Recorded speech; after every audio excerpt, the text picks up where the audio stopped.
I forgot to tell you also, if anybody believes me and that what's coming out of my mouth with my defiled tongue that's going to get cut off and thrown into the, or whatever, I'm going to get thrown into the pit. If anybody believes me that Steve is the shot caller underground, everything that he does first, then it happens in the world by his subliminal dropping of number codes and adding and subtraction and dividing. If you believe me and you confess that in a comment, well,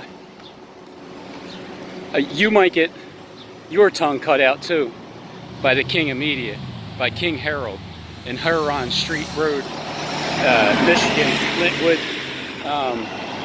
fake Mystery Israel, because it's surrounded by, well, sort of. I mean, there's lakes there's water.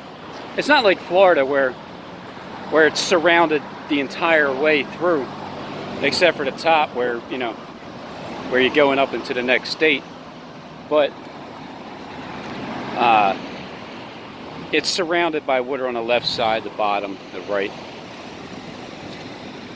But he's not going to tell you that Florida's Mr. Israel, because that's where I come from. He doesn't want to tell you the truth about that. He'll tell you that because where he's from, it's Mystery Israel, because he's surrounded by water. So if you believe him, you're going to get your tongue cut off, and he knows where you live. All right, I'm just letting you know, people.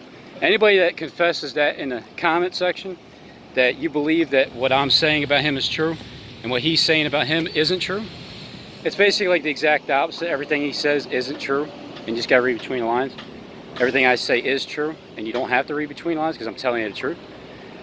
So if you acknowledge that he is who I say he is, well, you might get gang stalked more. You know, he might show you proof that he's that he all of a sudden you see things ramping up that are really peculiar in your life. You're like, what the hell's going on here? So just keep that in mind. But remember, I've been through this, and what I'm telling you is, he's just a big goof, you know. He's WWE, Ric Flair, you know what I mean? Like, putting on that front. So, if you believe me, you're going to get your tongue cut out, and you're going to get thrown into the lake of fire by following that beast.